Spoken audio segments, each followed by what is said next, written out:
Excellencies, distinguished guests, ladies and gentlemen, good morning and welcome to the CEO Dialogue that kicks off this year's Sustainability Week on Employees' Health and Happiness. We have an exciting program lined up for you this week. It is a real pleasure to welcome you all at this event, and I thank you all for taking the time to be here today. As many of you may know, CEO Dialogue is an important annual sustainability leadership event. Today's CEO Dialogue brings to you some of the most distinguished CEOs as thought leaders and practitioners from some of the top companies in the field of employees' health and happiness. We will be running a live Q&A session at the end of this event, so we have enabled the Ask a Question feature. If you have any questions during the session, just post them in there and we will present these questions to the panelists. Before we dive into the event, I would like to invite to the platform His Excellency Majid Saif Al Ghurer, Chairman of Dubai Chamber of Commerce and Industry, to give the welcome and keynote speech. Welcome. Thank you, Iman. Bismillah ar-Rahman ar-Rahim. Assalamu alaikum wa rahmatullahi wa barakatuh. Distinguished guests, ladies and gentlemen, good morning. On behalf of Dubai Chamber of Commerce and Industry, it's my honor to welcome you all and thank you for joining our CEO Dialogue. Today, we kick off Dubai Chamber Sustainability Week, an annual event that aims to drive changes in business practices for their operational efficiency and strengthening cooperation between businesses and their stakeholders. This time around, Sustainability Week is focusing on important issue of employee health and happiness. Throughout the week, public and private sector stakeholders will come together to discuss strategies, approach, tools, and mechanisms for employee health and well-being. There will be also a discussion on a new opportunity, challenges, and solutions related to the flexible workplace, as well as innovation technology that can be used to enhance employee health and happiness.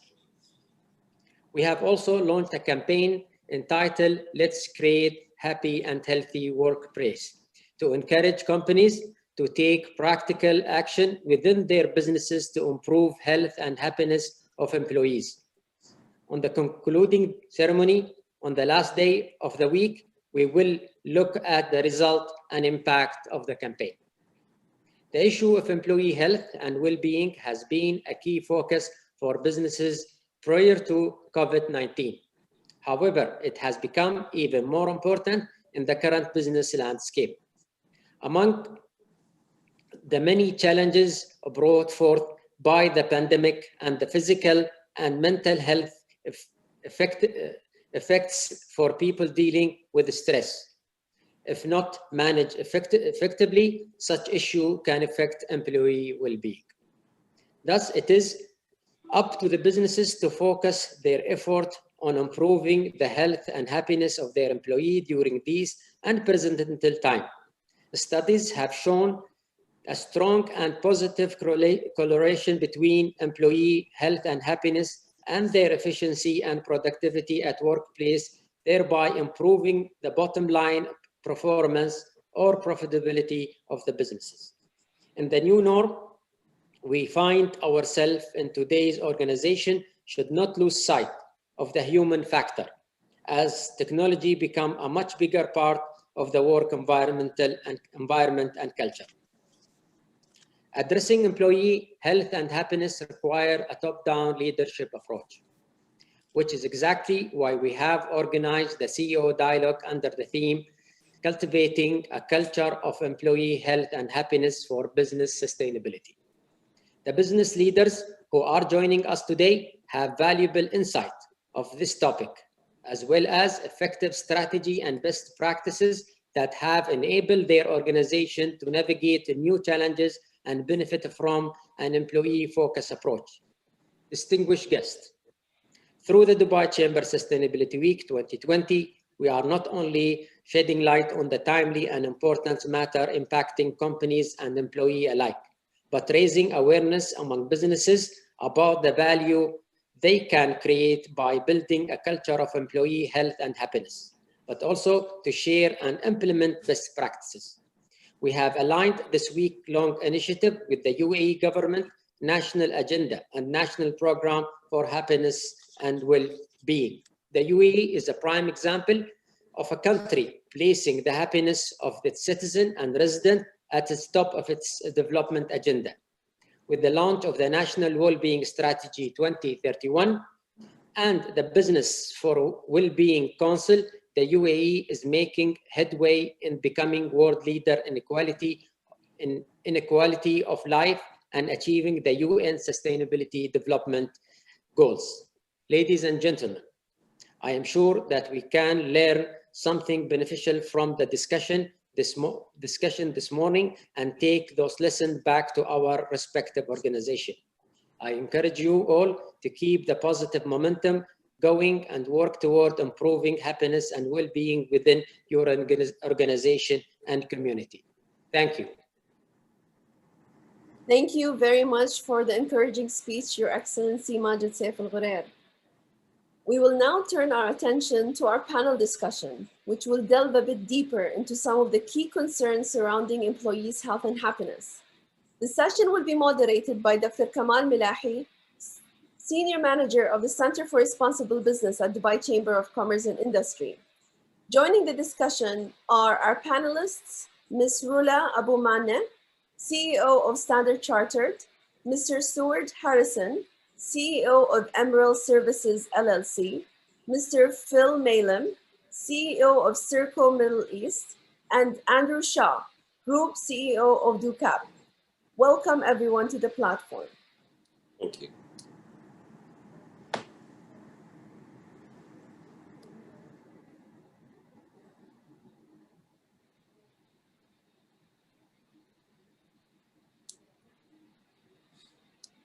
Thank you again. Thank you, Iman, for the introduction.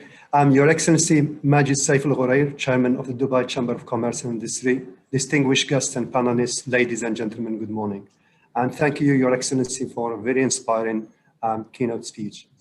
We are thrilled today that we have so many of you join us today. We're looking at the numbers are very, very high to learn about employee happiness and well-being during this unprecedented time, and to learn from 4 top CEOs that are leading the way in employee happiness and well-being. We're excited to have you with us, the panelists, and to share with us your leadership journeys, your wisdom and experience in relation to improving employee happiness and well-being before and during the current pandemic. Please join me to welcome the panelists. I would like to remind the audience that you can ask questions during the panel discussions, and we'll put them to the panelists after the first questions. And we'll make sure to have plenty of time for your questions. Before we start the panel discussion today, I'd like to say a few words on today's topic, if I may. And I just want to reinforce the points highlighted by His Excellency. The theme of this year's CEO Dialogue, Cultivating a Culture of Employee Health and Happiness for Business Sustainability, is timely and important. We considered a lot of topics, we consulted the business community, and we found ourselves coming back to employee health and happiness given the current circumstances. I think we all agree that employees are every organization's most important assets. And over the years, a number of studies have been conducted on this issue, the link between employee happiness and well-being, and the results are very clear. Happy and engaged employees are more productive and generate better outcome for their organizations. We know from the evidence that employees that are happy are more likely to help their co-workers and teams, go the extra mile to help customers, experience less conflict, less stress, report greater job satisfaction, and are less likely to take sick leave or leave the organization. This explains why employee happiness and well-being is becoming a hot topic among CEOs and it's in corporate boardrooms. Interestingly, as His Excellency mentioned, it is a job of top management to create a workplace environment that is conducive to happy employees and the happiness and take care of their well-being.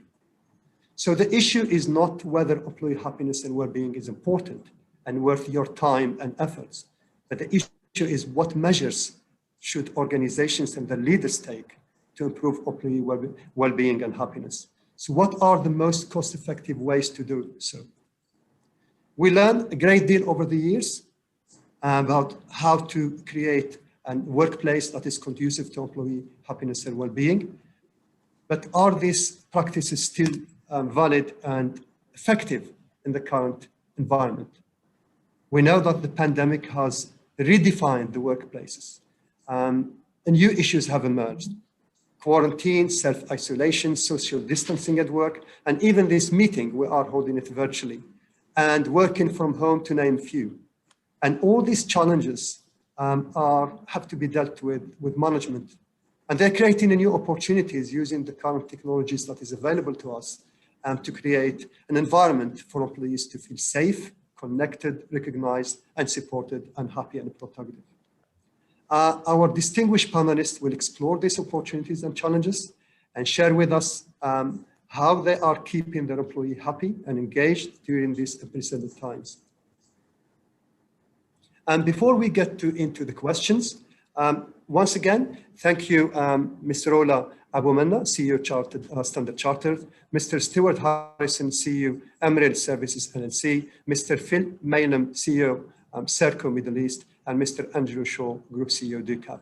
And before we start the questions, I would like to start with maybe introducing yourself and your organization, and I'll start with Stuart, if you could please. Hi, good morning. Assalamu alaikum. As you know, my name is Stuart Harrison. I'm the CEO of Emerald Services. We're a partnership between EMAR and Al Futtaim. And we provide facilities management services, or total facilities management services, we like to call it, for clients across the UAE and across the GCC.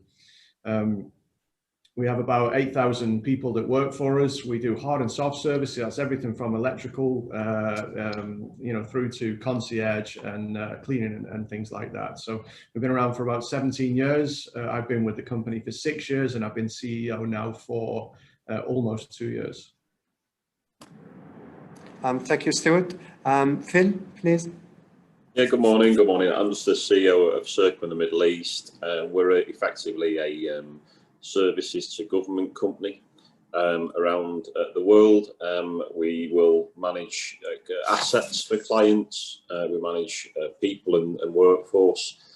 For clients, we've got a tech data division managing data for clients, and we've also got something called an experience lab, which is a company which is looking at how do we excel, how do we improve the customer experiences of products and services in the region. So that's Serco.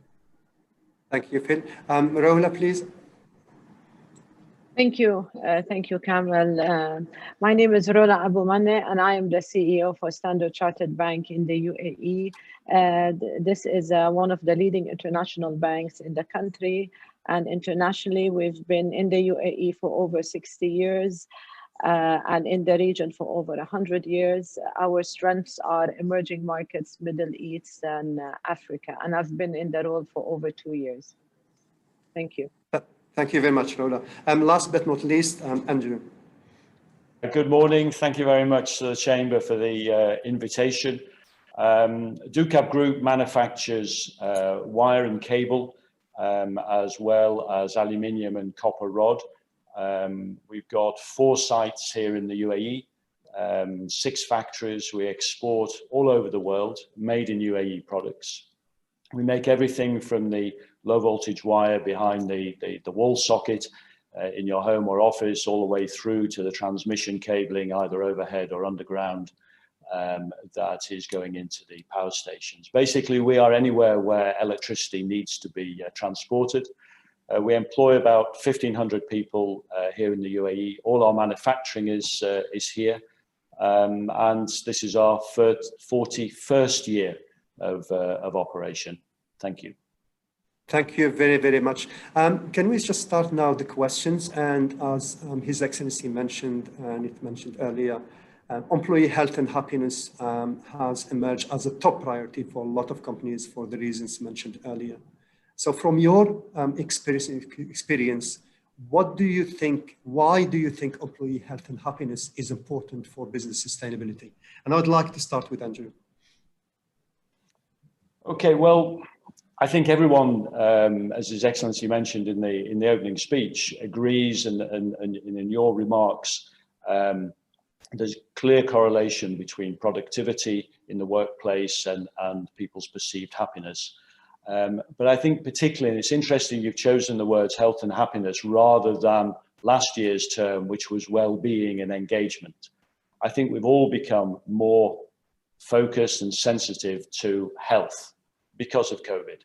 And certainly we've seen that with all of the DUCAB colleagues. We're all much more concerned about health.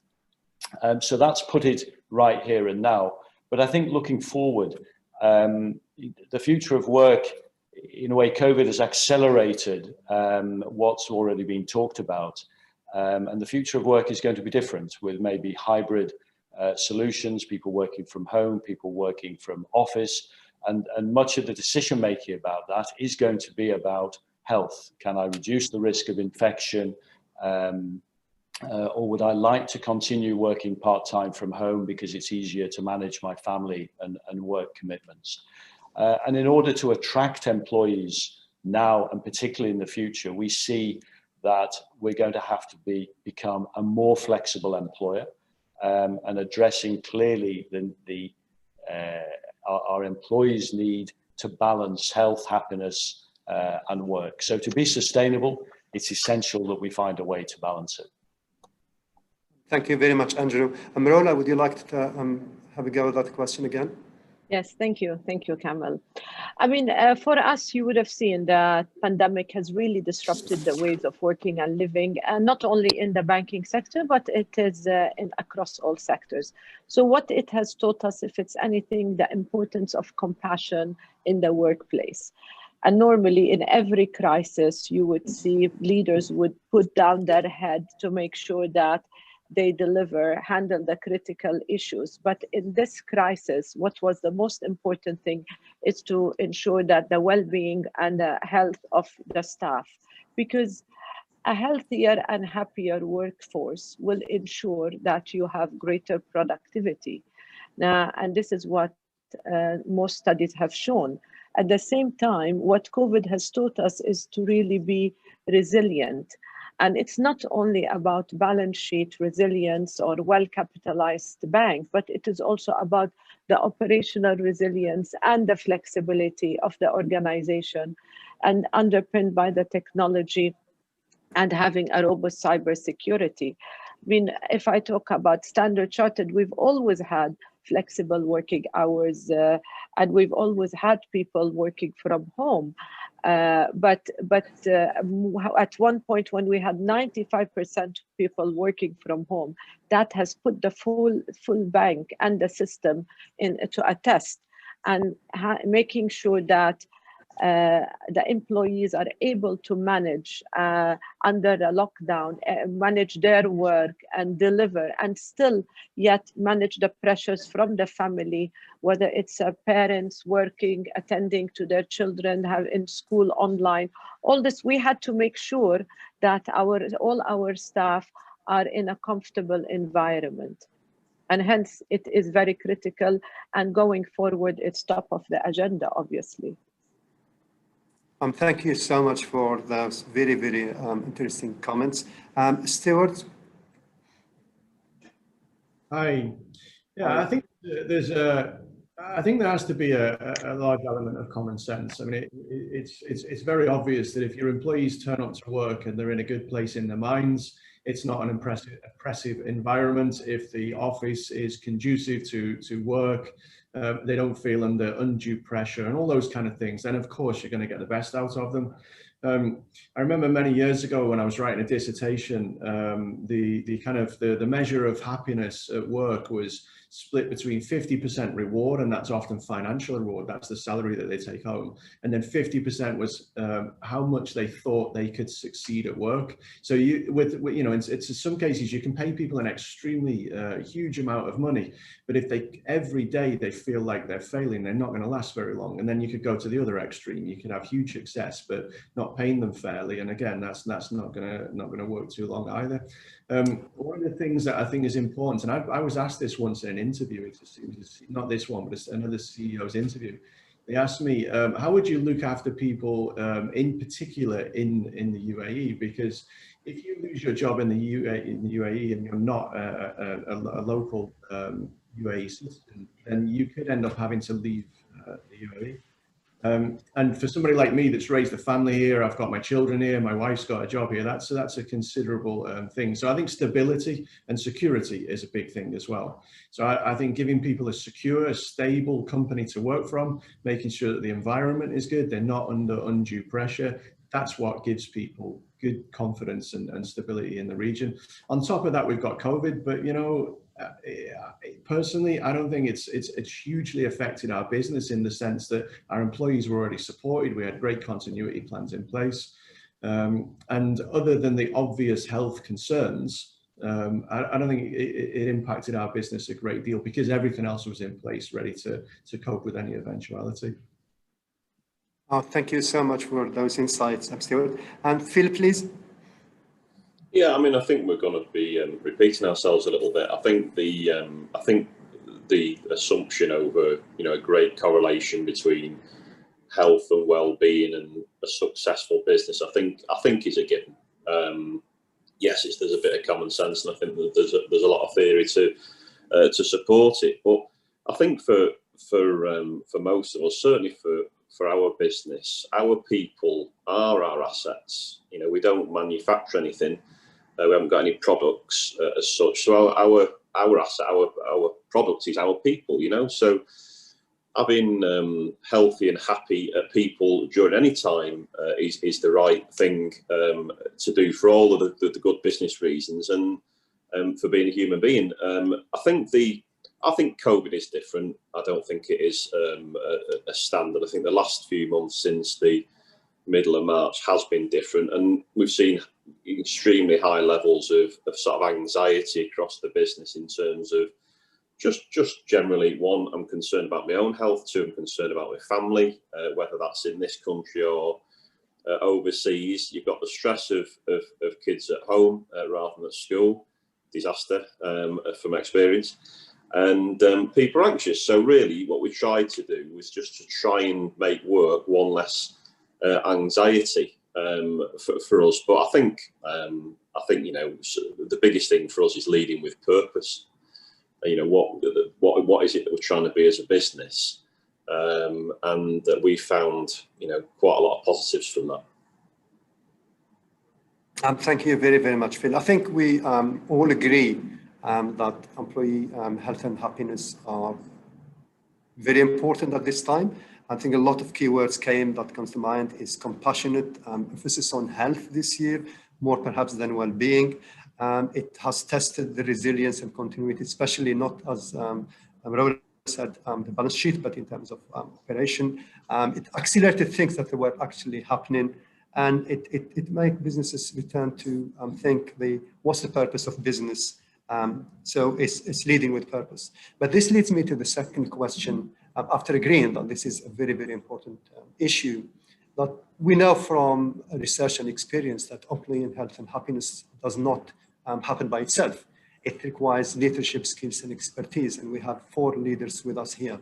So I'll start with Rola on this question. So what are the measures you took as a leader to empower your staff, and how did you still trust at such times that your colleagues just described, stressful, a lot of anxiety, we changed the way we work, and how is that done in a transparent way? Thank you, Kamal. So at the time of the lockdown, we had 95% of the bank's workforce working from home. And definitely now we have 50%. But during that time, how did we manage to keep all the bank workforce motivated, updated with everything that's happening, and in good health? It was purely constant communication. Consistently, I would communicate on a weekly basis to hold the bank, whether on emails or every 2 weeks, I would have, as we call, big calls updating them what's happening within the bank, updating them what's happening within the country. This brought me closer to the employees because similar to this webinars, they would ask questions, I would address them, and I would have my leadership team with me, and it's not only me. And at some points we brought in external visitors to talk about the future of work. So as much as possible, we try to make it very, very interactive with the people because everybody was working from home. We also had, it's very important at this time to give autonomy. And that's the time where you empower your staff and you trust them. And this came out that people felt really empowered in that sense when we gave them more autonomy.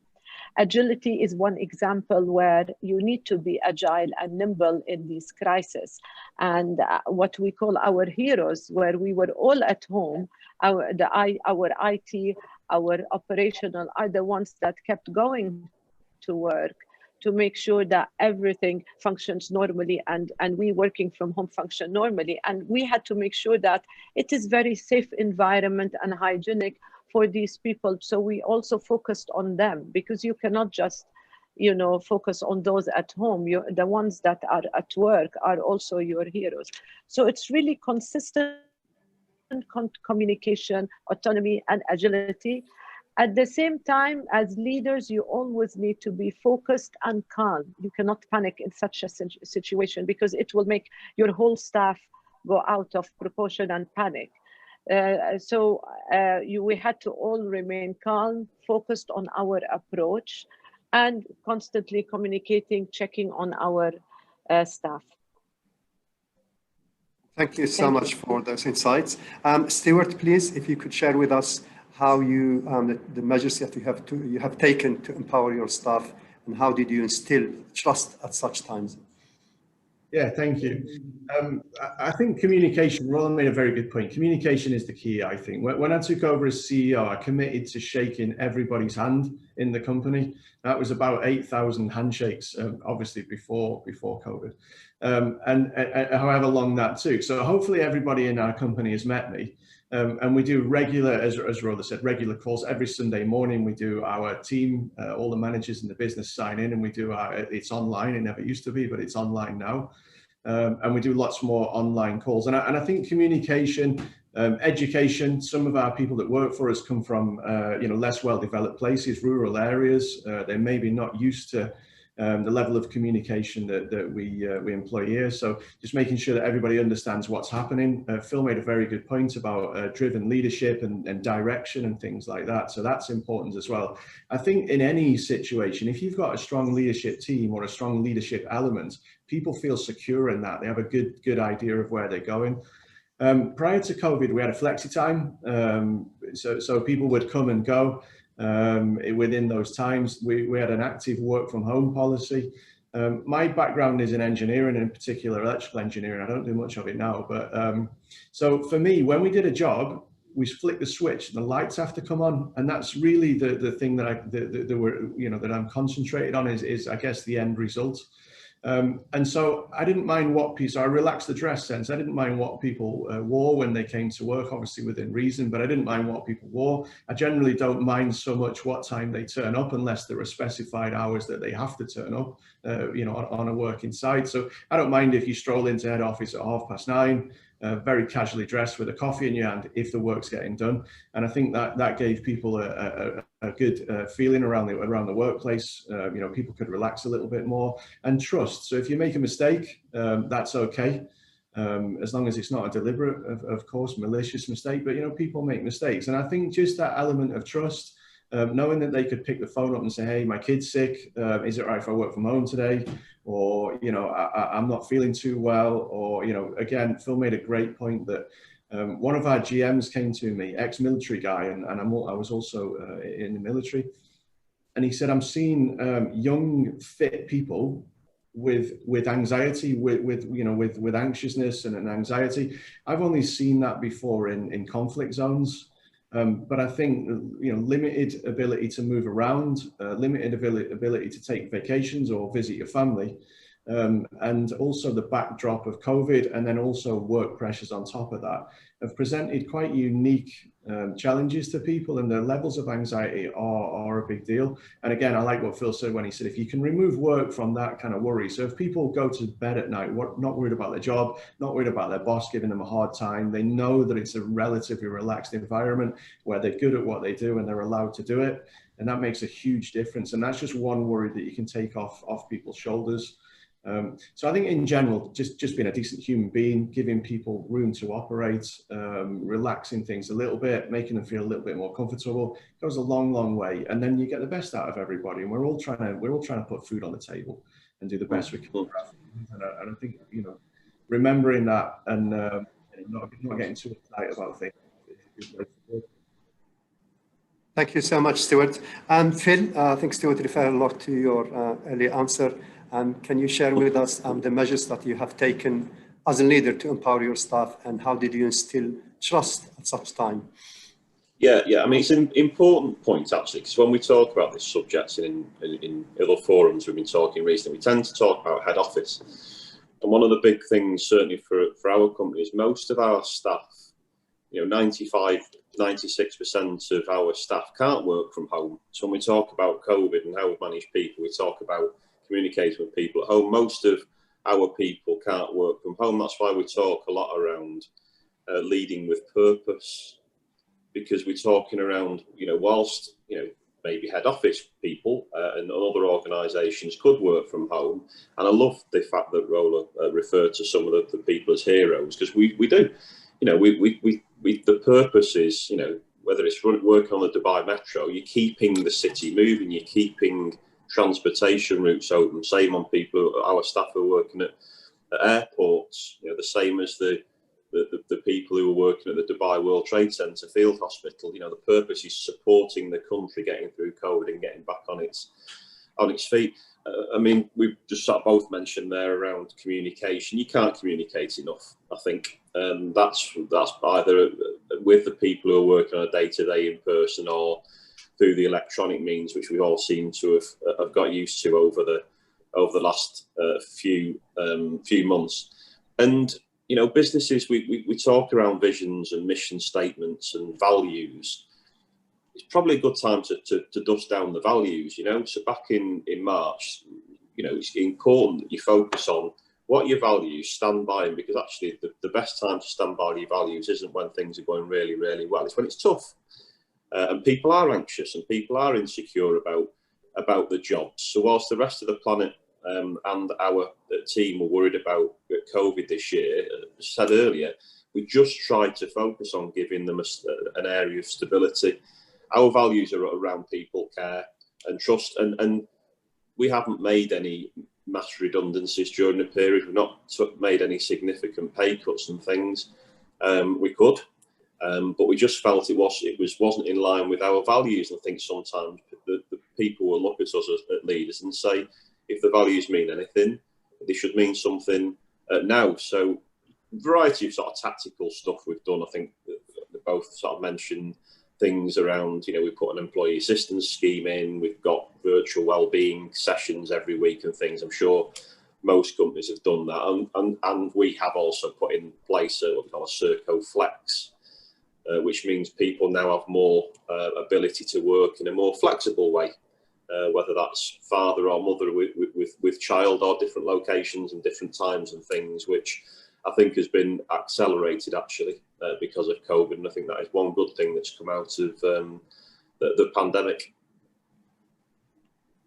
Thank you very, very much, Phil. Angelo, please, if you could have a go at this question and share with us the measures that you have taken as a leader to empower your staff, and how did you instill trust in your employees? I think my fellow panelists have covered this very well, but I do have to agree on the issue of communication. And one learning we had, I mean, I think we had pretty reasonable communication before COVID, with myself going to every factory, every quarter, every half year, face to face with every employee, just to brief them about the business and really to see each other and hear each other. And we always invited questions in those discussions, and it's always quite hard to get the questions out, maybe 5, 6 or 7 for 200 or 300 of our blue collars. Moving over to doing these on video during COVID, and we dramatically increased the amount of communication like everybody else has mentioned. Actually, we had far more engagement from particularly our blue collars, but also our managers. We were absolutely flooded with questions each time. And like Rola, I was there with the management team or selected members of the management team, depending which theme we were trying to cover. And strangely, the remote briefing in terms of hearing people's concerns, hearing their questions, just hearing comments was far more effective at bringing comments from throughout the company. I don't think it'll replace face-to-face briefings when we can finally get back to them, but it'll certainly be an important part of our suite of communication. And just going back to before COVID, we'd started working on trying to improve engagement and well-being. And strangely, I think probably the best thing we did was really put some form of leadership training for every employee, of course at different levels, for the management team, for the managers, supervisors, but really on the basis that it's not necessarily about leading others. Of course, that's important for many, but self-knowledge, leading yourself leads to employee happiness. And I think we really saw the benefits of that training, which we started 2 years ago and rolled through the whole company during COVID. So in terms of building trust, of course, people like to work for a company that cares. So that's one of our values. And they like to work for a company that they feel is worried about them. But self-knowledge is a key to personal happiness. And I think the training we put in really bore fruit in the fantastic response. We were able to operate all of our factories throughout COVID. We had tremendous transparency. We have labor camps in both Abu Dhabi and Dubai. We kept people updated daily with the number of cases we had, how we were handling, how we were supporting people who were ill. But I think that foundation of the training, self-knowledge and self-leadership really helped us through. Thank you so much, Andrew. I think the key word that came through all of you is communication, I think. It has been repeated and re-emphasized by all of you. I think it's very, very important. I think you talked about communications and being visible, Rola, and being calm during this time to reassure people. And we also learn about education. You have to educate people about what's going on. And this is through continuous education and visibility. And trust came through as very, very important. You have to trust your employees, but at the same time, you have to develop this trust during this time. And also this time, it's just a time to test your commitment to your values and the purpose of your business, which has come through.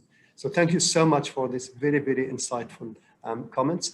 Just maybe a follow-up to this, and maybe you answered most of the issues that are going to be in these questions, which are the strategies and the tools that you have used inside your organizations to develop and sustain employee health and happiness, and maybe how are different from the early stage in March, and how are they changing later on now? We are a few months after the pandemic started. I'll start with Andrew, please. I think I already mentioned, I mean, the tools around communication. What we're trying to do now, particularly for our blue collars who are living in the camps, during this season, we normally have a very active sports program, hugely popular, fantastic participation. And we're now wrestling with how can we get that going again. Everyone's desperate to get out and start doing, let's say, normal activities. So we're working hard as to how we can do that in an appropriately socially distanced way. We've been working back in office for 3 months now, but we're still not moving between sites. And so, you know, normally we're beginning to miss each other. We're beginning to miss seeing people in Abu Dhabi, seeing people in the factory. We're not using the canteen. The office staff are not able to go to the canteen and as we normally do with the factory personnel. So we're working on how can we either return to a semblance of what we call normal, where we can engage with more of our colleagues, but still trying to send the message about keeping, following the precautions. And again, it's back to the point you just made, everyone has made, keep communicating, let people know. And with remote working or even having a webinar like this with your own staff, you have to work doubly hard, I think, to get your message across in any meeting. And we're recognizing that and working, I'm not sure entirely successfully, to try to get the same level of connection you have when you have a face-to-face meeting. Thank you so much, Andrew. Rola, would you like to have a go at this question?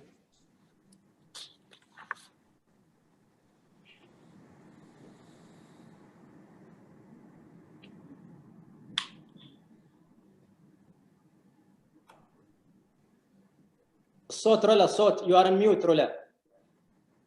Can't hear you. Okay, sorry. Yeah, now you can hear me. Yes, Thank you, do. Kamal.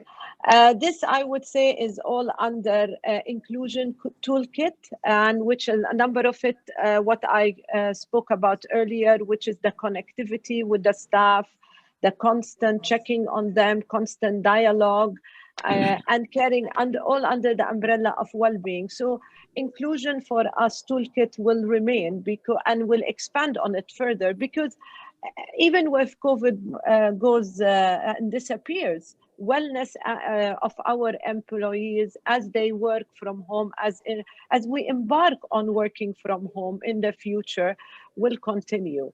And this is one thing the pandemic brought to everybody. We also realized that companies that are strong in diversity and inclusion are able to navigate this crisis. And for us at Standard Chartered, diversity and inclusion is very important. So this also helped us a lot in how we connected with our staff. We came, a number of our employees, we would roll out weekly online wellness seminars, for example, to cover a range of topics. Example like getting a good night's sleep, to activities, entertaining kids, somehow connecting with the real life, with the families of our staff. And if any, and there is a hotline also for all staff if they faced any difficulties. There is a line that they can call and talk and share any issues they have. So it is very important that in our current environment that we focus on compassion, courage, and communication. Thank you so much, Rola. Stuart, would you like to add to Andrew's and Rola's answers? I think, we've said already communication. I think honesty is very good as well. I think I'm very fortunate in our business that I've got a bunch of very, very pragmatic and resourceful people. So we're essentially an engineering company, and our guys, it's not unusual for them to be at 8, 9 o'clock on a Friday night dealing with a crisis. I'm not suggesting that COVID is like a water leak or an electrical failure, of course not, but it's not unusual for my guys to be dealing with issues. And also, I think, for want of a better expression, a little bit of tough love sometimes. Put COVID to one side for a moment, but I personally worked all through the night on site because it was an engineering thing that I knew about, and there were guys there that occasionally said, I'm tired, and I said, guys, this is the life we chose. We chose to be engineers. It's not a glamorous role. It is the life of somebody in a services company that does the kind of work that we do, and I find that's that kind of approach reaches people, that kind of honest dialogue. So Phil made a point, it's not all about head office, absolutely right, and the majority of our people as well are out on site. But as I said, that is the life we chose, and that is the life that we lead. Now, bringing COVID into things means that we've had to take extra special precautions. And what we've done is we've deployed, extra cleaning on our sites where that stuff wasn't there previously. I think as well, you know, there are areas where you can work from home sometimes if you're on a site, the use of extra technology and monitoring and things like that. But as I said, because we're a very pragmatic business, because we're used to dealing with crisis, because most of my guys have been that guy on at 9 o'clock on a Friday night, this kind of attitude towards work, this kind of pragmatic attitude and work isn't unusual. So I think I've been very lucky in that respect. And in terms of putting my arms around the guys, which is sometimes needed, hasn't had to be done too much. So I think we've been very lucky in that respect. But values was a good point that we touched on. Honesty, integrity. So sometimes you've got to be the guy that says no. This is the right thing to do. It's the right thing for the business. I know people are going to wrinkle their noses at it, but it's got to be done. So I think our values of empathy, humanity, integrity, honesty, those kind of things, trust. Those are the things that we've relied on when the times were good, and we're relying on them now when the times aren't so good. Excellent. Thank you so much, Phil. Stuart, and Phil, would you like to add to Rola's and Stuart's and Andrew's comments, please? Yeah. Again, I think probably all in violent agreement, aren't we? I think there's a number of tools which probably all the types of organisations that we lead have used. And I mentioned before around, we put employee assistance programs in place, which we didn't have before. There was one called Are You OK, which people really liked. We tried to increase the amount of reward and recognition and making some of this quite visible as well. Which was, I think, hopefully motivates the staff a lot. We've talked a lot about comms. I think that the key for me was that we decided as an organisation that we wanted to come out of COVID, out of this horrendous 2020, stronger than when we started back in January, February time. And also, you've got to remember, we will be, as leaders, judged upon how we led our organisations during this period. So the things that we did, whether that's, working to the values of the decisions we took, will have an impact in terms of how strongly your positive culture is going to be in 2021. So it's been hugely important. But I would like to know about Rollers and Standard Charters, how to get a good night's sleep. That'd be good. I might give her a ring afterwards. We're all looking forward to hear from Rolla after you do that. Yes, especially Stuart saying he hasn't slept one night. Yeah. I think very, very interesting comments. I think all the keywords that I could remember is courage, tough love, and honesty, integrity, living by the values. But there is one issue that is, I think, personally, I've been engaged with it for a long, long time. It's been very elusive. Is how do we know that our staff are healthy and the well-being of the organization is good? How do you measure that? I know from what I've seen out there, people measure it even by looking at productivity. If your employees are productive, means they are happy. That's reflected. Job satisfaction, employee morale, interaction, innovation ideas, etc. So I would like to hear from the panelists, how does your organization track and measure the happiness rate or the impact of your programs on employee health and happiness, especially during this time where it's hard to really, when you don't interact with the employees and you are virtual, maybe we miss out on some of the measures that we usually use during normal times. So I'll start with Andrew. How does your organization track and measure the happiness rate or impact of your various programs implemented for employee health and happiness? Please, Andrew. Thank you, Kamal. This is quite a difficult question to start with. It is, I know it is. I will do my best. Look, it's always through proxy, isn't it? And in a way, happiness isn't an end in itself, except in our life as individuals.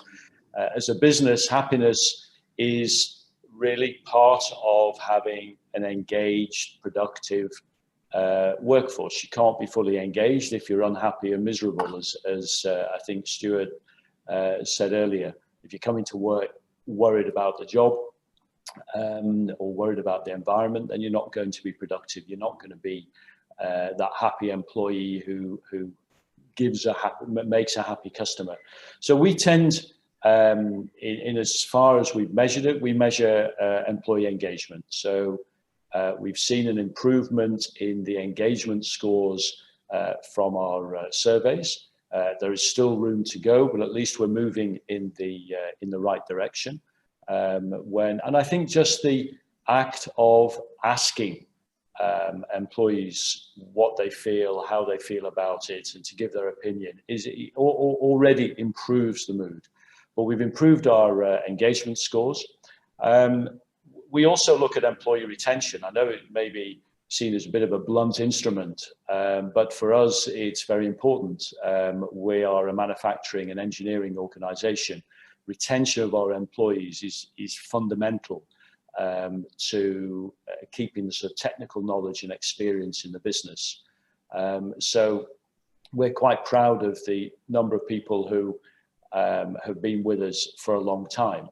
And so our retention rate has steadily improved, or attrition rate has steadily improved. We're down to about 4% attrition, which over 1,500 people of 1,000 of blue collars, we feel is an indication that we can't be all bad, and that people, when they come to DoCab, tend to stay. I mean, we have 45 employees who've been with us more than 35 years. We have a steady stream of retirements. Unfortunately, we can't have the proper parties that we used to have, but we're having virtual parties, waving people off to retirement who've done the full 40 or 40 plus years with DoCab. They were here when they were living in tents here on site in Jebel Ali, building the factory. So we're immensely proud of that heritage. We've got a lot of long service employees. And I suppose for us, that's perhaps the most important. If people come and stay and recommend to their friends to come and work for us, that's an indication that we're providing an environment that they enjoy and they're willing to recommend it to others. Thank you so much, Andrew. So it's employee engagement and attrition or retention of talent and recommendation for colleagues to join the organizations are very good proxies put together to get a sense of the level of employee happiness and health at your organization. Can I just put the same question to Phil, please? Yeah, sure. I'm going to say there's very similar things to Andrew there in terms of, we do measure retention, we do measure absence rates and things on a regular basis.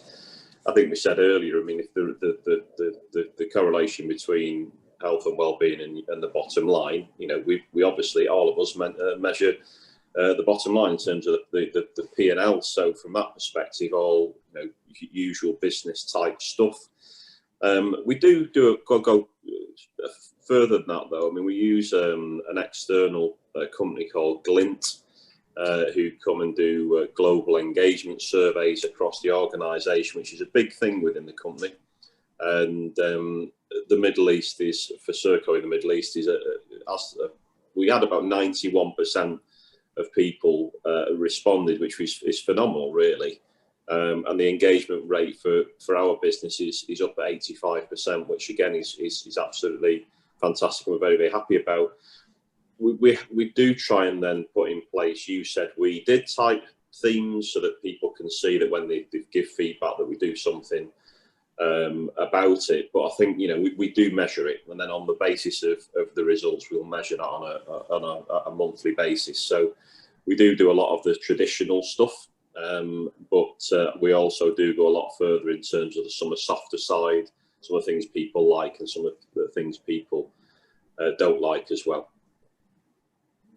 Thank you so much, Phil. I think it's just it's very impressive to have 91% participating. Thank you. 85%. That's really impressive. Can I put the same question to Rola, please? Thank you, Kamal.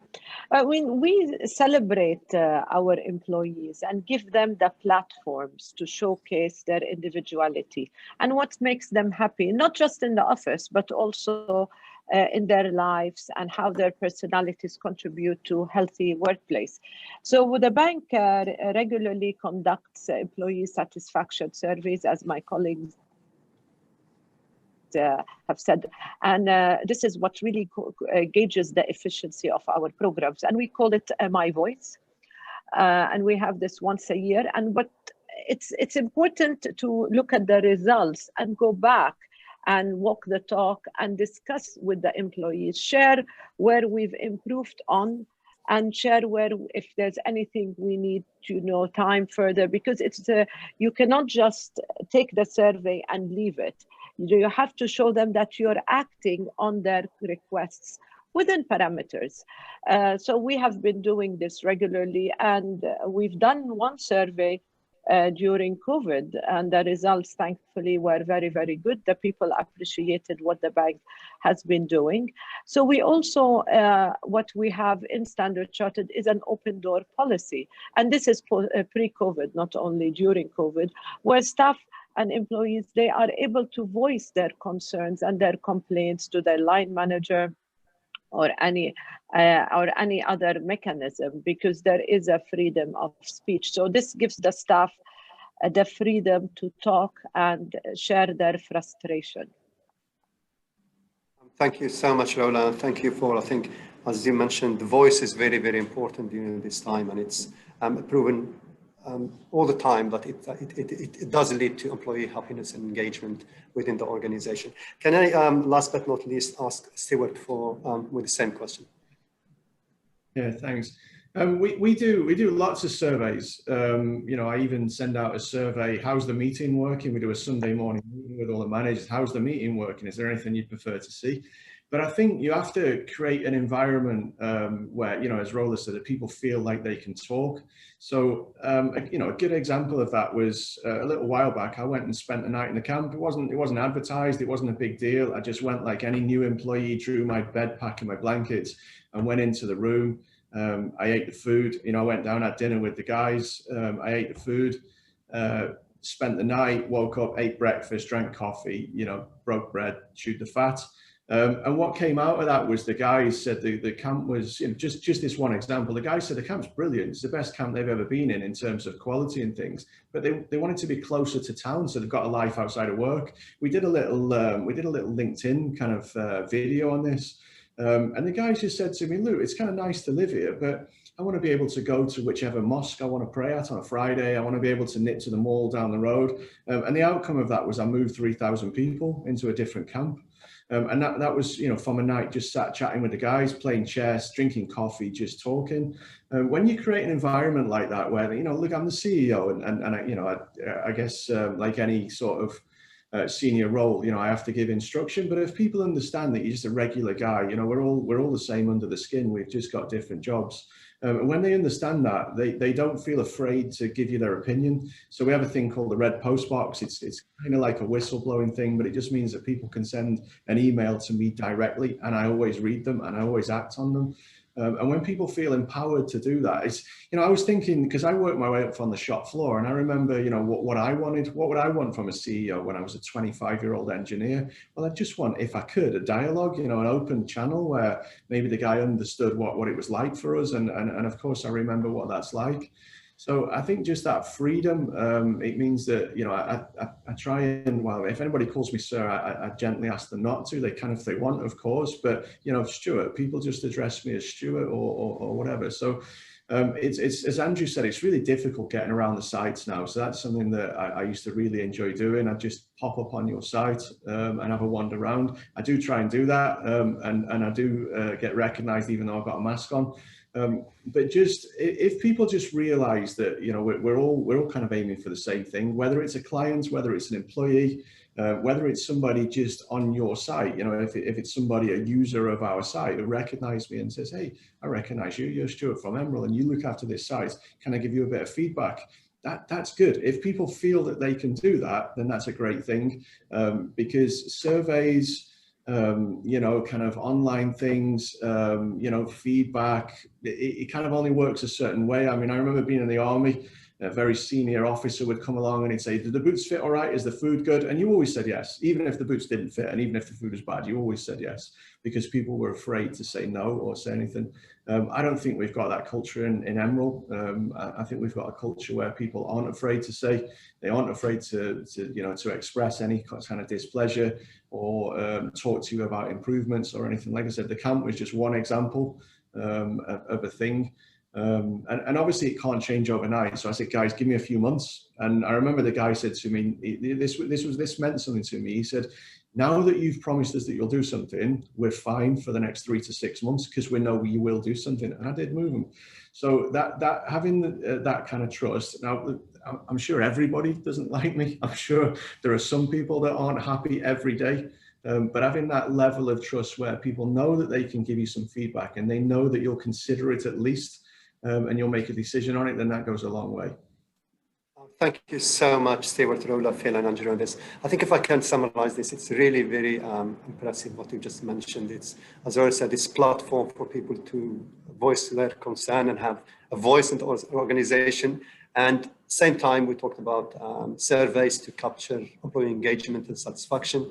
I think, Stewart, you're right in saying that those will give you a snapshot of what's going on, but the small things like you mentioned, sleeping in the camp and getting interact in person with the employees and feeling they have this psychological safety. It's safe to really voice their concern and be critical of things. Because if everybody's saying yes, as you said, that is actually a sign for trouble. So people are happy to, or feeling safe to voice their concern and given the platform to voice their concern and being seen with all this compassion that we talked about, plus the surveys for employee engagement and happiness. I think you have a very good recipe to really put your finger on the pulse of how employees are feeling and understanding what makes them happy and how you can increase their happiness and well-being. So thank you so much for this very, very impressive answers. I'll just move to the last question. It's got 2 parts. I think maybe start with Stewart because we talked about how you are measuring and employee happiness and well-being and the tools you're doing. And you mentioned sleeping in the camp and things. So what are the challenges, because this is maybe not possible in the current environment, what are some of the challenges that you are facing as leaders in using the tools and the skills and the methods you used to use before to nurture employee happiness inside the organization, given the current context of social distancing, et cetera, et cetera? I'll start with Stewart. Well, as we've said, the biggest challenge, as Andrew said, is actually getting about and meeting people. I think, you know, obviously as CEOs, we've all got strategic positions in the business, and we you know, we all have a kind of bigger plan to work on. But I think, you know, that I agree in many ways with some of the Richard Branson philosophy is, you know, or was it Steve Jobs, you know, hire good people and then get out of their way. So a lot of my, you know, a lot of the things that I try and do is put the right people in the right places and then let them do their thing. And then what I do is support them. So I exist. So, you know, my only kind of role, aside from the strategic stuff, is to make sure that everybody's got what they need to do their job. And I always remind my managers of that, is that you only exist to support those guys. You don't exist, you know, you're not a policeman or anything. You exist only for that support. And the way that you can, I think personally, you know, just my personal opinion, the way you can show the greater part of that support is by kind of being there and often meeting them face to face, shaking their hand, acknowledging the difficult job that they do in the environment that they do it. And that's very challenging now. So I've been, you know, I've been kind of sneaking around to sites where it's been appropriate and safe to do so. But I can't do what I used to do, which is just either turn up at the camp and have a game of chess, or, you know, turn up at a site and shake some people's hands and talk to them. In terms of all the stuff that we do to keep people safe, that was all the stuff that we did anyway. So we make sure our sites and our workplaces and our camps are safe, you know, and clean places to live, work, operate, you know, all that kind of stuff. But for me, it's kind of been good and bad in the sense that we've got all this new technology now, and, you know, this kind of a meeting that might normally be in front of an audience. So it's great that we can use that, but you do miss that element. You know, as human beings, we're social creatures, and we need to be around people, even if sometimes we think we don't. And that's what's missing. That's been the hard part. And as I think, again, it was Andrew that said, as we kind of move through that process, we get less and less connected, and it's finding the ways to keep those connections going when you can't physically touch somebody or physically be in close proximity to people, because, you know, as I said, we're still social animals and we still need that connection. And I think that's the thing that we're going to struggle with most. Thank you so much, Stewart.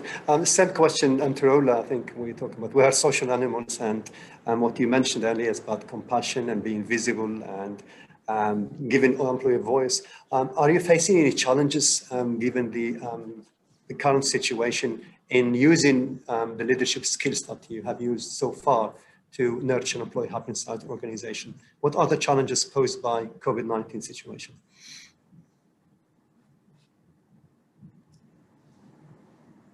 Lola? Oh, sorry. Sorry. Thank you. Well, I think for us, definitely, I mean, every organization went through the challenges during COVID, but there was a lot of learning to do.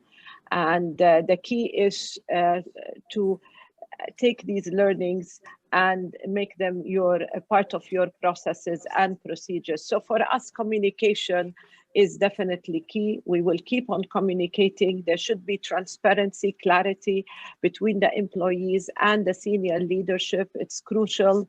The employees should always feel that they play an important part in contributing to the corporate culture of the organization they work in. So that's important to have.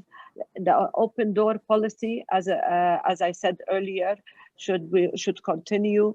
And organizations should also need to understand that the importance of the health programs under the well-being should not be a tick in the box, but frankly, they should be really part of the DNI, I would say, of the DNA of the organization, that it's very important to have a very strong well-being agenda, because our employees are our real assets. And for me personally, I think the people will never forget how you treated them during such crisis. And that's the legacy that one should aim for. And that's how one will be remembered. So you basically reap what you sow. Thank you so much, Ola, for those very inspiring words. Phil? Yeah, I mean, again, I think it's very similar. Obviously, communicating, being visible is a little bit more difficult. You've just got to be a little bit more innovative in terms of how we do it, I suppose. I do think there's also a lot of opportunities. It depends how you look at it. I think on the challenging side, there's challenges in terms of things like one of our values is trust. I was having a conversation with somebody in a different part of the world around, they were concerned about staff not working when they were at home.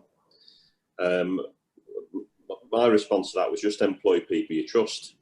And I'm lucky in the Middle East here with Serco that I've got a group of people that I trust. And actually our business has continued pretty much like before. But I think there's some opportunities. I think there's the issues for our team are no different than the issues for the general sort of public, the citizens of the UAE.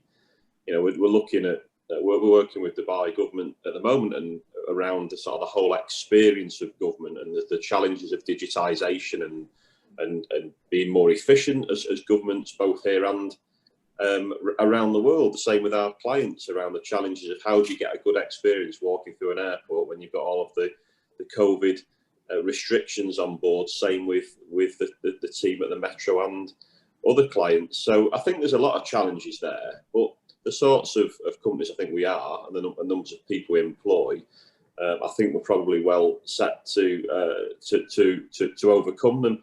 Everybody's different in the organisation. We've all got thousands and thousands of employees, but everyone's different, and how we communicate with people, I think, is different. Not everybody's not the same. All we can do, I think, as a business is mitigate the challenge. And as I said several times during the last sort of hour or so, the key thing for us is reminding people the purpose of the organisation, to live with the values of the company. And I think Rola's right. I think people will look at us and remember what we did, what we didn't do. Did we live by the values? Did we not during this period? And I think if you did, then I think that the long-term benefit to our organisations will be really positive. Thank you so much, Phil. Andrew would like to add to what your fellow panelists have said on the challenges. Yes, I think I'd twist it around a little bit, because of course it was all challenge, wasn't it? No one had written this in the business continuity process or manual. And I think if you look at the positives we've taken out, I mean, they're when we faced and met the challenges. So if we look at how we went through the last 6 months, first of all, the fact that we moved the entire office, all of the office staff, to working from home in less than a week, and everything worked. You know, in our sort of learning meetings inside, we joked it would have taken us 6 months of trials and fretting and worrying. In the end, we just did it. And so to tell the organization, actually, yes, we can dance when we have to. We sometimes beat ourselves up about the slow speed of reaction, but when we had to, when push came to shove, the organization responded. Everybody did it. Everybody found working together in a different way quite fulfilling. So I think some relationships have been built. We've because you have to work harder remotely, the team skills have been a plus. Yes, the challenge was getting a team to work, but the way people rose to the challenge, I think is a positive for the organisation going forward. And I think, just to echo Phil's point, that if the organisation it shows concern for health and happiness, particularly over the last 6 months, it does build trust. In the end, we all want to work for people who care about each other. So I think that's going to be a lasting positive. And yeah, we will reap what we sow, as Rola very correctly put it. Thank you so much. I think we can see a lot of consensus in terms of the challenges and how we dealt with them. Can I just move, maybe park the last question to the end and move to the audience questions? We have a limited time, so I'm just going to be very selective at some of the questions. So I'll pull them together in one theme. I'll start with Phil, because Phil mentioned this twice. You talked about technology and how technology is being used. And there is a question here from Imran Akram. What role can technology such as IoT play in enhancing the employee health and happiness experience during COVID-19? I'll start with Phil, because you talked about technology. Yeah. I think, I mean, technology has been hugely important. I think from the start of the year, I think areas where we would have liked to have really used technology before have been greatly accelerated because of the crisis of the pandemic. And there's obviously obvious areas, including, you know, the use of technology for things like this. Where you can communicate with people. There's things that we've been able to do in terms of virtual well-being sessions, again, which we didn't really have as mature as this. So in terms of our clients as well, obviously the big push on, you know, how you use technology to help them go through the pain of what they've got at the moment, which is everybody's got concerns with liquidity. All of our clients have got concerns with cost savings and things, and trying for us to use different areas, whether it's digital asset management or, you know, electronic workforce management, to try and help our clients become more efficient, has been, you know, hugely accelerated this year. Thank you, Phil. Andrew, how do you see the role of technology in, I think we talked earlier that I think it was happening, but COVID accelerated the use of technology like the one we're using right now. How do you see it as a tool to enhance employee health and well-being experience? And maybe do you see it as a substitute, can be a substitute for physical face-to-face interactions? I don't think it can ever be a substitute, in my opinion. Maybe I'm too old school. I like to meet and see people, but the technology, I mean, this meeting, it's a whole lot better than a telephone conference, isn't it? But we moved back to the office really as soon as the government sort of raised the all clear that it was possible to start moving back, because I feel we are just so much more productive as a team when we can appropriately meet each other. We can get more done. We use Teams or video for meetings in the office. We've restricted movement around. So yes, it's an indispensable tool, but I think it complements rather than replaces. And we are forever grateful for our IT department who had all the infrastructure in place. We didn't know what we had until we had to use it.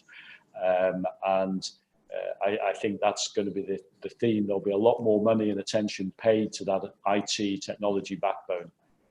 And as I said earlier, there's some positives. It's a great way to engage with a lot of people where perhaps people are shy to give their opinions directly to me in a big crowded room, but they'll type a question on their phone or they'll send an SMS. So it complements, it adds, but doesn't replace. Thank you so much for that. I'll go to Stewart's. Technology, it has a lot of, or produce a lot of good things, fascinating things. It can never be a substitute for face-to-face interaction. I think you see what you mentioned earlier. We are going to have hybrid.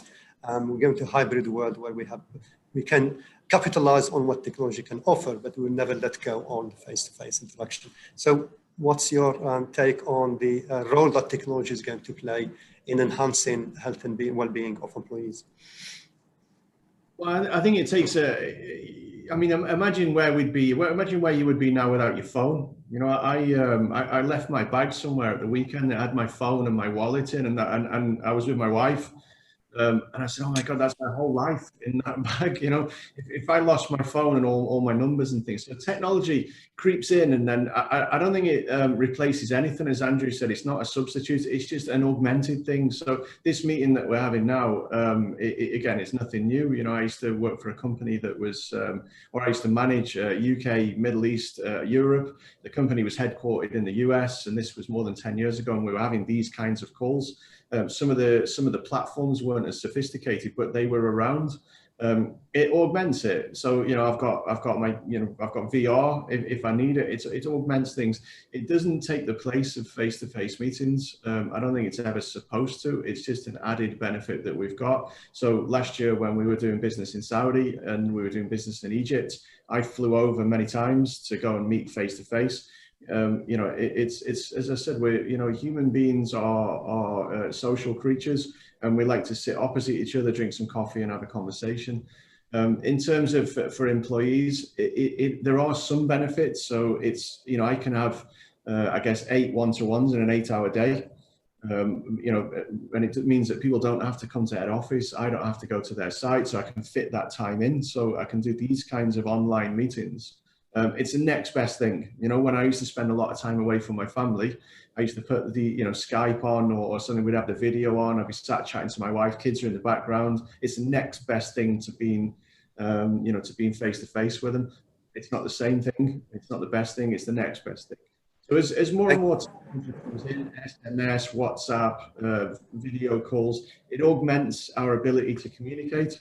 I sincerely hope it doesn't ever take away face-to-face meetings. I think the human race would be poorer for it, but it certainly offers some ease of communication benefits, as I said, like fitting more meetings in, maybe, you know, ease of communication, a quick SMS when previously you might have needed to go and meet them face-to-face or make a phone call.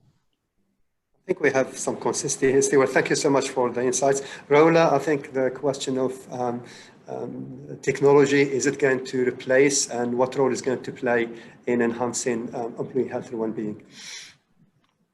Thank you. I think we see technology, it's an opportunity, because if I look at it in the banking world, different banks were at the different stages of their digital, and we know that the future of banking is going digital. And at Standard Chartered, we have already embarked on this journey, our digital journey, a few years ago. So what COVID came is actually fast-tracked it, and we already have more than 70% of our customers on our digital platforms, whether individuals or corporate. So what technology has helped us is that the ease of business continuity for our clients, and this is obviously what is also very important now, that they were able to continue doing their business smoothly, manage their operation, payments, etc.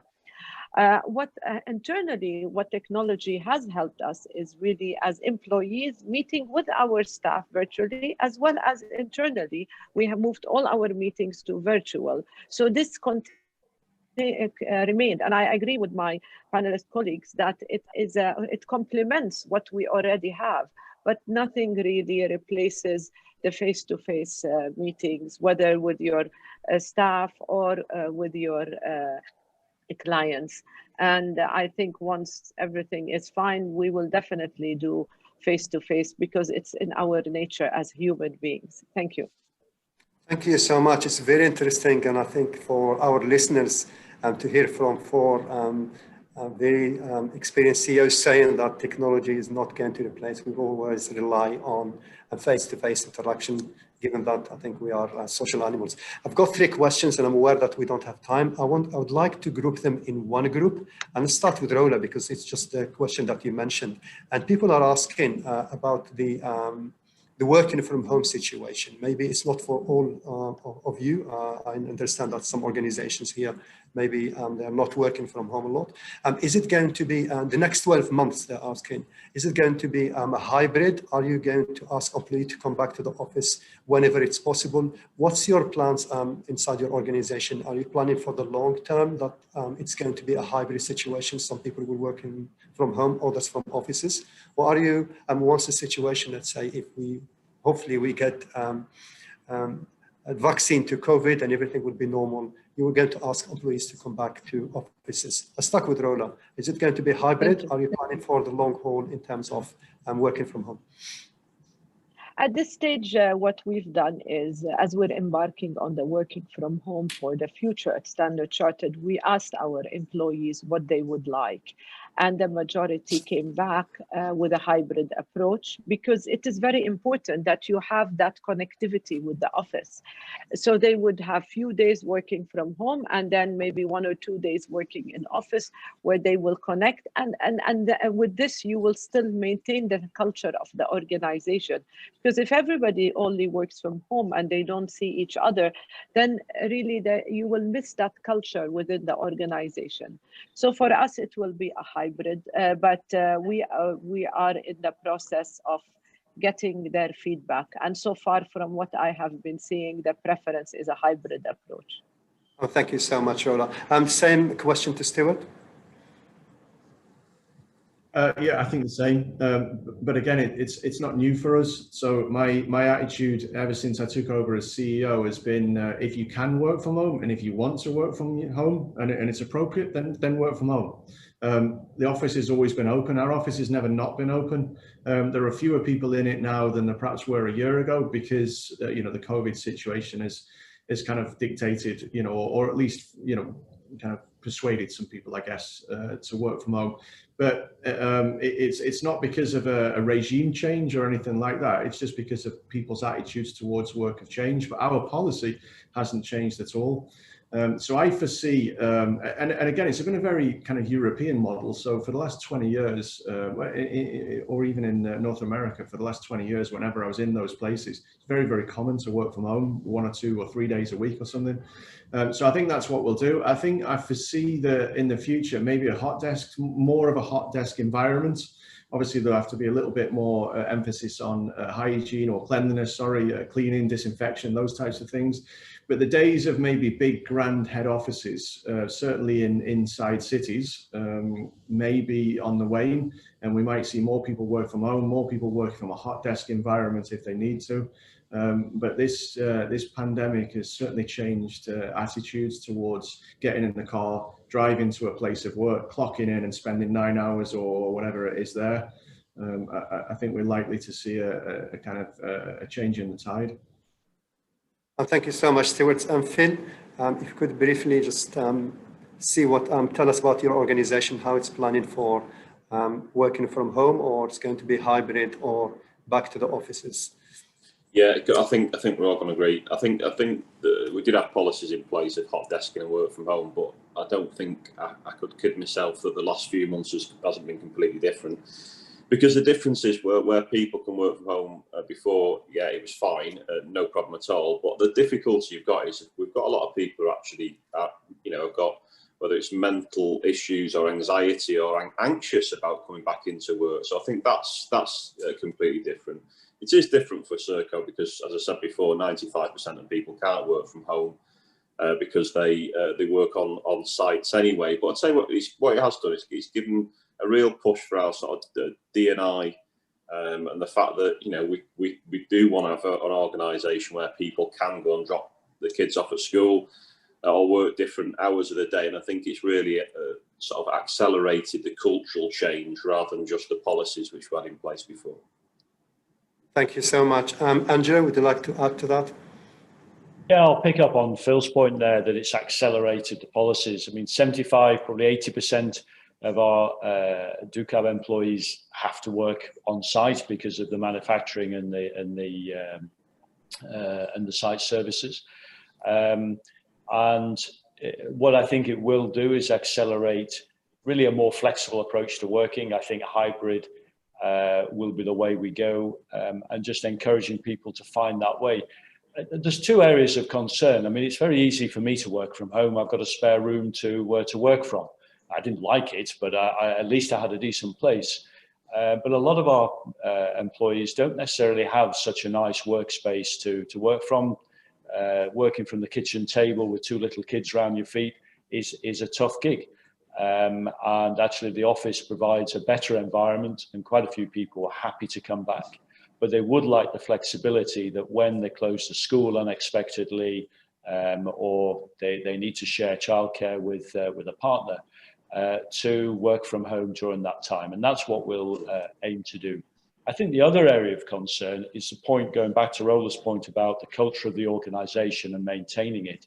Completely working from home is going to be really tough if you bring new employees into the organization. How are they going to learn by seeing and by working with a senior colleague? How are they going to network with their colleagues in the office and learn the culture of the organization? So I think it's really important that the core, certainly as far as we can see it, for our sort of business, will remain in the office so that we can spread and sort of build the culture for everybody, but giving that flexibility to really accommodate the reality. You know, some people have caring duties at home for older relatives, so we need to be able to accommodate everybody, but the core will remain the working from site, working from office. Thank you so much, Angelo, for highlighting these two challenges that I think a lot of people resonate with, a lot of people, especially the workspace at home and the ergonomics of working from home, whether you have safe place and the desk is set in the right place, etc., etc. So there are some challenges to that. I would like to end with a last question I would like from the panelists, starting with Rola. We have a lot of listeners to us here. Some of listeners will listen later on. If you have three advice or recommendations to the Dubai Chamber members on creating or sustaining employee health and well-being and happiness during this time, what would be your three recommendations, top three recommendations? I would say, look, I mean, having such webinars was very important because this is how, as businesses, you connect us to the other, businesses in the country. So, and my advice would be for the businesses to have a working groups that are diverse and across different departments and different levels, because with these working groups, you can really build the culture, because it's not, we do not want to enforce a culture onto the employees. It's important that the culture, the employees feel this is their culture and not just coming in and doing their work in a corporation. Thank you so much. Stuart, your top three recommendations? I think one of my favorite words is pragmatism. Another one is common sense, and I think communication. I'd probably go with those three. I had a conversation with somebody a short while ago, and they said, for example, what are you doing with your head office? Is everybody in? Is everybody out? Because they had a policy where the pandemic hit and everybody was out, then everybody was forced to go back, and then we had a second wave and everybody's forced to go out again. I said, look, nothing changed for us. You know, we had a very, very good business continuity thing in place. I didn't foresee a pandemic, I got to be honest with you, but we had a plan in place that meant that literally if aliens land tomorrow, if something kicks in, I have a command structure, I have people that are skilled in crisis management, and they take over, and I kind of take a step back and listen to good advice, steering groups that get set up. So have a good business continuity in place. Look at the COBRA stuff, look at military or maybe even the National Health. They've got a very, very good one. Put that kind of stuff in place so that whatever happens, whatever eventuality, whether it's a major fire, whether it's a pandemic, whether it is aliens land, everything just kicks in and it immediately just works. And that worked very, very well for us. So the guy that ran my steering group for me is trained in crisis management, and he also used to do hostage negotiation. So he's very good at communication. I stepped back, I let him run that process, and it worked very well. So communication, good continuity plan in place, pragmatism and common sense. Thank you so much, Stuart, for 3. I think there were 4. If I take pragmatism and common sense as 2, so 2 separate. But thanks so much, Stuart, for the recommendation. Andrew, what are your 3 top recommendations to the business community? I think I'll just go with one, that this is not an HR problem. And I think that you have to find a way to engage the whole organization. So be it through engagement champions or communication champions, the organization has to accept this is everybody's job. So even down at supervisor level in the plant, if he's trained in problem solving on behalf or with his team members, he can stop an awful lot, he or she can stop an awful lot of problems that cause anxiety, minor problems, but they can grow and grow. So yeah, I think the key lesson is this is a whole organization issue. It's not just a HR department issue to be pigeonholed. Thank you so much, Andrew. Phil? Yeah, I think I would be, I'd say the 3 things: communicate like never before, lead with the purpose of your organisation, because I think it's important. And I think we need to give security and stability to our employees, so therefore I'd lead with the values. Thank you so much. I'll leave it there. I think they're wonderful recommendations, and I hope our listeners will take them on board. Before we close the ceremony, I just wish to extend my thanks to all of those participating in today's event. Thank you for participating with us, and I hope we see you at our next event. I would like to thank our panelists, Rola, Stuart, Phil, and Andrew, for sharing with us your experiences and wisdom and how you have dealt with the COVID-19 situation, and you nurtured employee health and well-being at your organizations. I'm sure our members will find them very, very useful. So thank you again to our audience. Thank you to the panelists. I hope we see you again. Over to you, Iman. Thank you. Thank you very much. Thank you very much, Dr. Kamal. Big thank you to Your Excellency for being here today, and the panelists for sharing their insights and leading the thought-provoking discussions today. We also thank all of you for your participation and kind attention. We look forward to seeing you at the next CEO Dialogue and hope you will join some of the events lined up for you during the Sustainability Week. Thank you very much. Thank you. Thank you. Thank you. Thank you for your time. Bye-bye. Thank you. Bye-bye. Bye.